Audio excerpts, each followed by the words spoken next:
All right, thanks everyone. Good morning.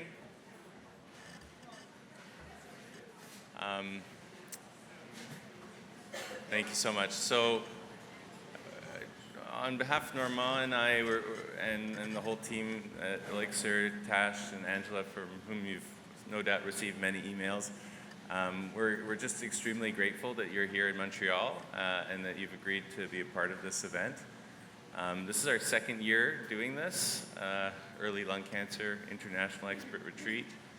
And we're just thrilled by the folks who've agreed to come. We have people from Italy, the US, UK, China, Japan, all over Canada. So it really is becoming an international meeting, and that is our objective. We want to get the Canadian landscape sort of intermingled with everything that's happening around the world. We thank all our support from the various industry supporters that have been so kind to make this possible.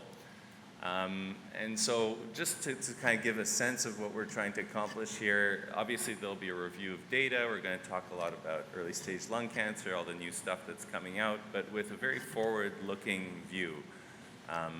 The idea is to imagine what the future of care is going to look like.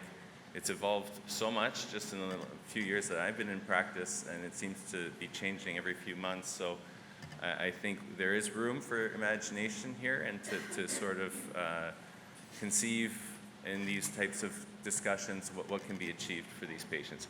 Normand, I don't know if you want to say a few words.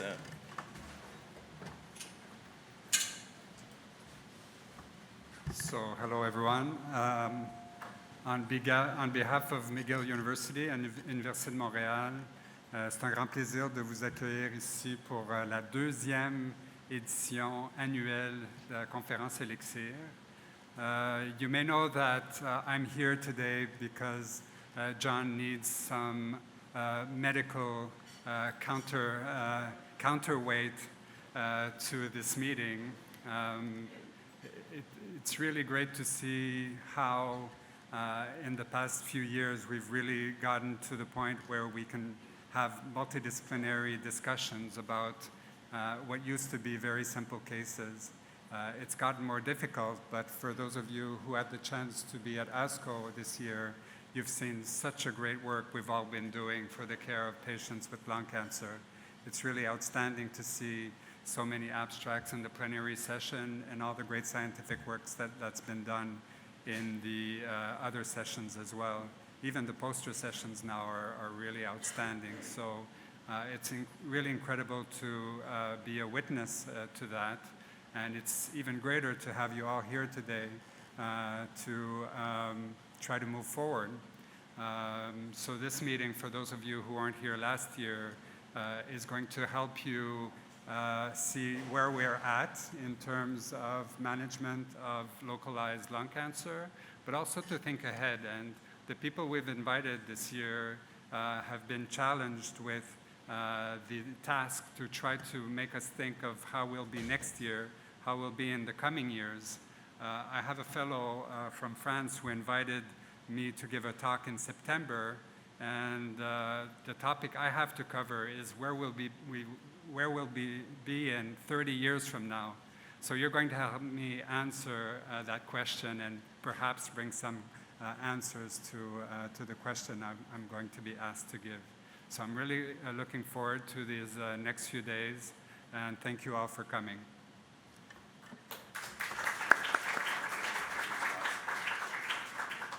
So we're ready to start right away, so it gives me great pleasure to introduce a very good friend of mine, Ross Juergens, who's medical oncologist in Hamilton, and she'll discuss the topic of the Canadian landscape to kick us off.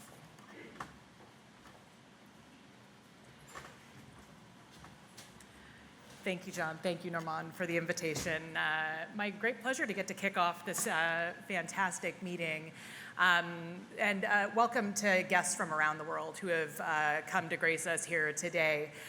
So I'm going to be giving you a bit of a snippet of insight as to where we are in early stage lung cancer here in Canada.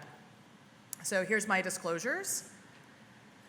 Oh, goodness gracious, that's a tiny slide. Okay, so I'm going to be reviewing, thank you, the Canadian lung cancer statistics.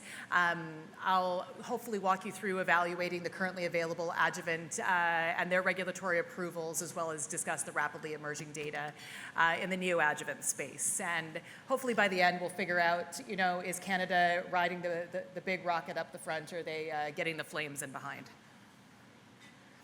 So these are some of the Canadian lung cancer statistics. So literally every 2 hours, we lose a Canadian to lung cancer, and lung cancer continues to take more lives than any other malignancy. And I think this will resonate with every single treating physician in this room, because these statistics are the same across the country. And one of the big struggles that we have is this.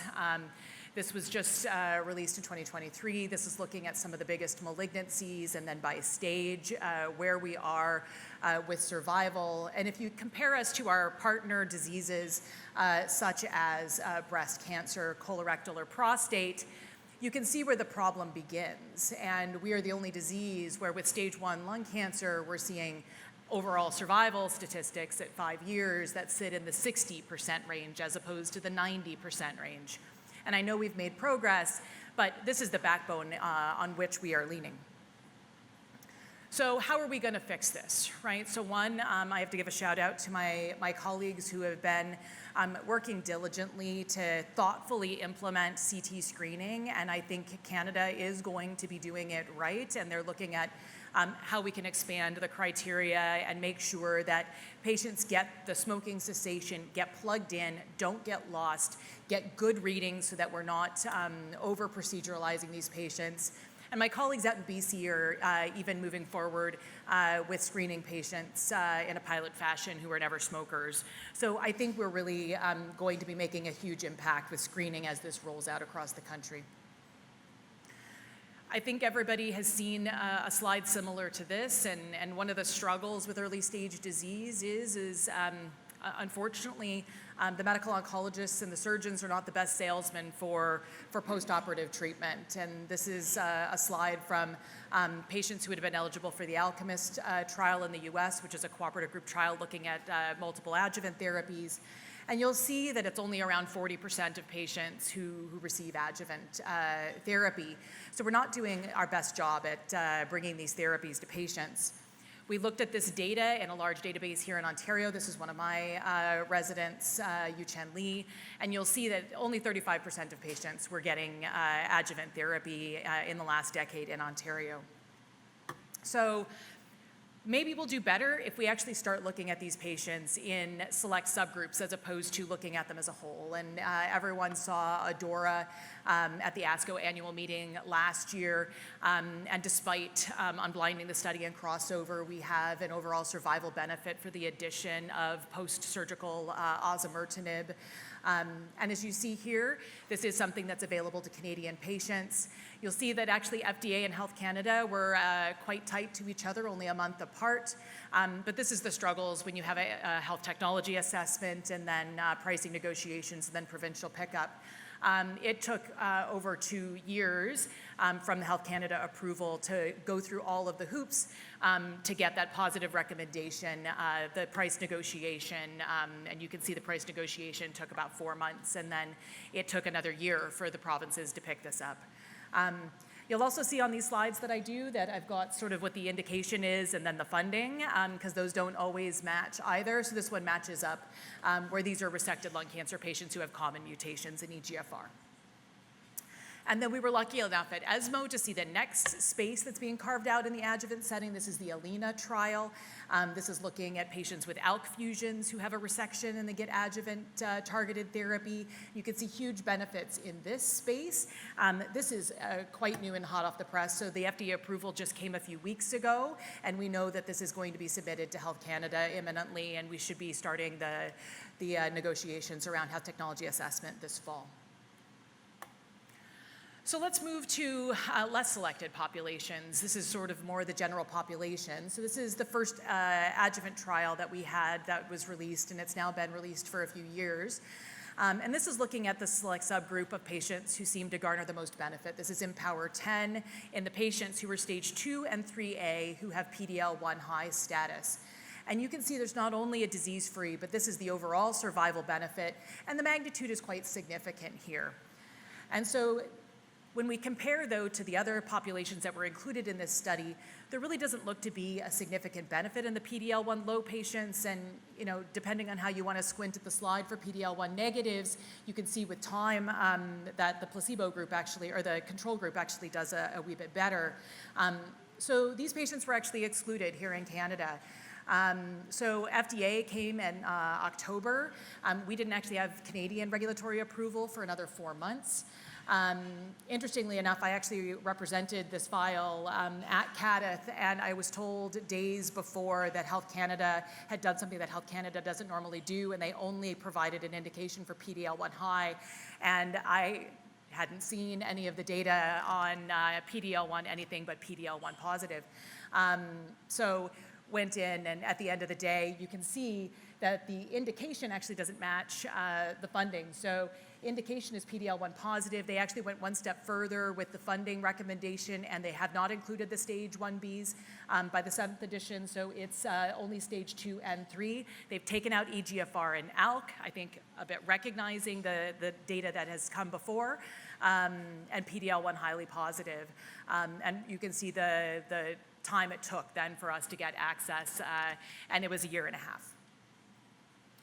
Then PEARLS came from the URTC. This is disease-free survival, and you can see from the presentation that it was ASCO, I do believe, last year. Really the bang for the buck is in the patients who received adjuvant therapy. So this is the slide looking at disease-free survival in the adjuvant patients. No clear hint of overall survival benefit just yet, but the data needs to mature. So, this is one of those things where I might argue that Canada slow playing is not necessarily such a bad thing. So FDA approved this a year and a bit ago. We've had Health Canada approval and a compassionate program now since 2023. We actually have just seen the submission for price negotiations and consideration or indication just a couple of days ago. So this is not yet publicly funded in Canada. And you can see the difference of the indications and then what the manufacturer is asking for. So the indication is all adjuvant, right? So it's PD-L1 any, stage 2, 4 centimeters or greater, stage 2s and 3s. The indication is actually just for the PD-L1 less than 50%, so sort of leaving atezo to have its space, and then really looking after the patients who were PD-L1 negative, and they have to have had platinum doublet, so not the original trial design. And one of my colleagues, Quincy Chu, actually looked at the magnitude of benefits that patients are going to receive, and you'll see here this was predicted over the next decade of how many patients will be spared a recurrence, and you'll see it's around 240 patients. This is across Canada over an entire decade. So small benefits here, we need to do better. So can we rethink our strategy? And by the good fortune of this trial, the Checkmate 816 trial, I think it's opened our eyes to the fact that sequence may matter. And you can see on the left the event-free survival from Dr. Spicer from just a couple of days ago at ASCO, and then the overall 4-year survival update, both of them quite impressive for a trial that really had a pathologic endpoint and maybe didn't have the vision that this was going to be practice-changing across the globe, but it has been. So if we look at this, this is where I've got pride in our country. So FDA approval came on March 4th. We had our approval come 5 months later. We got a CADITH recommendation that took a little bit, but I will tell you, the health economics of this is incredible. I have never seen a price negotiation happen with the provinces in a shorter period of time. So it was 2 weeks. 2 weeks from them picking up the file to them saying, this is something that we want Canadian patients to have access to. And people started picking this up very quickly thereafter, and it's now available in every province across this country. So this is where we exist. I've shown you all the data that we get to play with, right? So if you look at stage 1, really it's surgery or radiation, depending on if someone's operable. Stage 2, it's surgery followed by chemotherapy, immunotherapy, or chemotherapy-targeted therapy, depending on if you're a driver-mutated patient with EGFR and ALK or otherwise. You've got your preoperative options followed by surgery, or if you're not a surgical candidate, radiation with or without chemo. And then stage 3 continues to be, I think it's going to be a hot topic today, but again, a panoply of things. But you won't see on here that we have perioperative chemotherapy. But there has been a tidal wave of data that has come out. So we've got 816, and then over this last year and a half, we've seen the beginnings of a GN readout. We've seen the Keynote 671 trial presented by Dr. Wakely. We've seen Checkmate 77T, which was just actually presented by Dr. Cascone at ASCO just a handful of weeks ago in follow-up. And so we are literally drinking from the fire hose with this data. And if you look at all of these different trials, you'll see a very significant event-free survival outcome here. So we know that giving chemotherapy and immunotherapy before surgery benefits patients, and you can see that from all of these different survival curves. But we have so many questions. You know, what do we do with this pathologic complete response endpoint? Should we be continuing immunotherapy in these folks? And if you look at Checkmate 816, I actually debated Dr. Cascone a year ago and almost got booed by my American colleagues because I suggested that from 816 and then maybe from the Nadim data that there may not be a benefit to the adjuvant protocols. It didn't seem it when we started to look at this data. And you can actually even see the curves are widening if I would show you the overall survival curve from 816. But then we saw Heather present a 671, and I started to waver in my resolve. I do wonder whether or not these different patients are going to need adjuvant therapy. But we have no idea who the patient is who needs a year of treatment, 15 months of treatment, or 3 doses of treatment. So there are so many questions that we have to answer. You know, should we start with surgery? Should we start with adjuvant therapy? Where do we go? You know, for those who receive neoadjuvant, who benefits? Is it the patients who actually get the good response and we need to solidify it?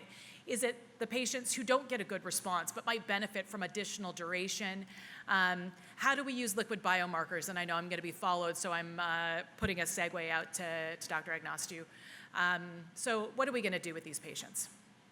So the question that I was pitched by Dr. Spicer and Dr. Blais is, you know, where is Canada? Are we on the curve? Are we behind the curve? And I think we're where we were supposed to be. And I sit here and I give a lot of talks as a staunch advocate for lung cancer patients. And I will get up here and I will tell you all the different treatments that I want to have access to. But I'm very happy with where we're at. And I'm looking forward to having literally my work is going to be quite large. There are 11 new files coming to lung cancer this year, just in the next 6 months. That's 11 new indications, 11 new ways we potentially have to benefit our lung cancer patients in this country. If anyone wants to help me in writing these HTA assessments, I know I've already got some volunteers. Please come find me. I'll take the help. Lung Cancer Canada always is looking for support. But I would agree that we're surfing right now, and we're poised to absorb this data as we go along. So I just want to thank everybody for the introduction, and let's look forward to a really wonderful meeting.